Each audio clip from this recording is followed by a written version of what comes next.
Coming to stanza number 6.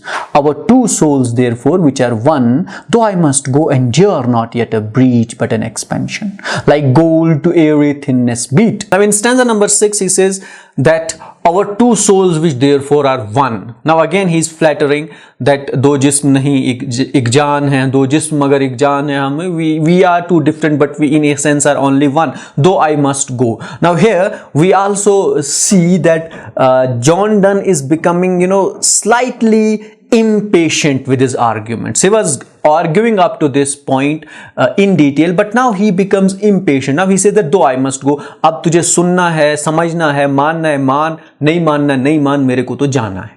I have to go, though I must go. But even if I go, what you can do in reaction to that you should not consider it a breach.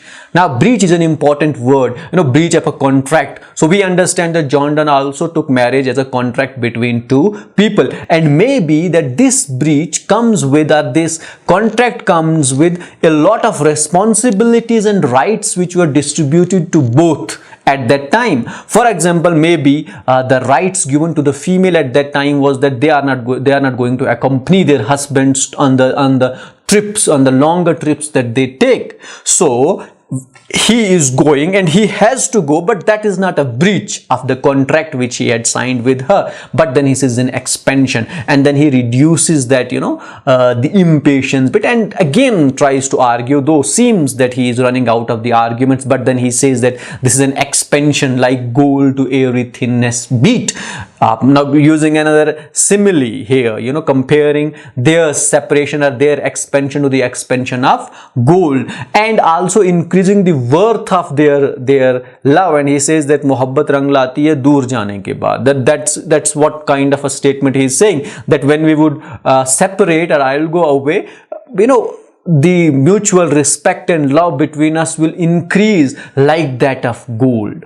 Now that was another argument or another stanza of this poem which John Donne makes in favor of his leaving to the continental Europe. Imagery is an important aspect of this stanza. For example, he is using the image of gold, and we see that how the gold would expand when it's beaten, and the more thinner it becomes, the more valuable it becomes. And that's a kind of imagery that he would be comparing the separation of their love with. If they be two, they are two so as stiff twin compasses are two.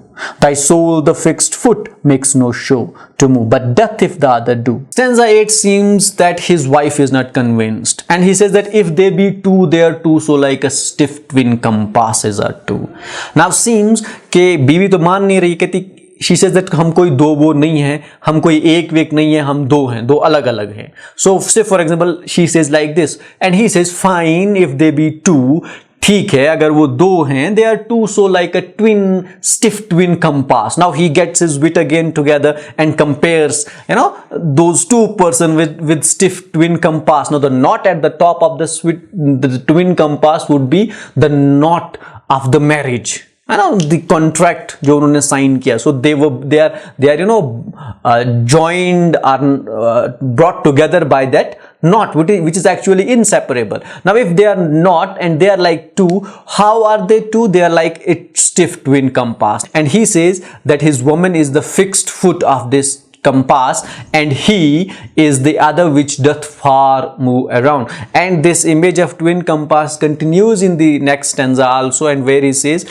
that I go a room for and then come back, and it is your fixed position or your stiffness which makes my circle complete.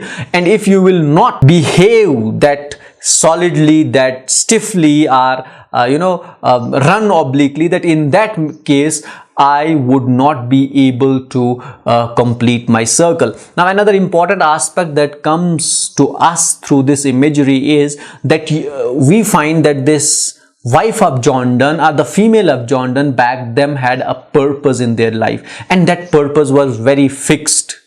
They had to stay at home, they had to look after the home. Now if they would do this, only then could man do or complete his other assignments or take other projects. If she was not going to take care of all those things, all other things in man's life would have been incomplete. So this is how then John Donne argues with her wife.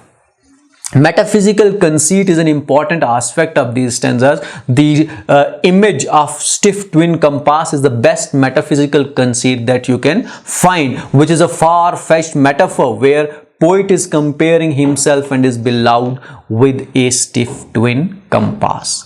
And in the last stanza, he says that this is how you would be to me, like a stiff twin compass, and it is your stiffness which makes my circle complete and makes me end where I begin. And it is this loyalty of yours at home that would force me to come back to you later in time and would again make me begin and where I begin. Now that was the critical appreciation of this poem, A Valediction Forbidding Mourning by John Donne. We dealt with the structure of this poem, with the rhyme scheme of this poem, and with the critical evaluation of the stanzas of this poem, and also dealt with some technical devices or rhetorical devices that John Donne had employed in this poem. That is all we have in today's lecture. I hope this lecture was helpful for you. Thank you for watching, and don't forget to share, like, subscribe and comment at your academy.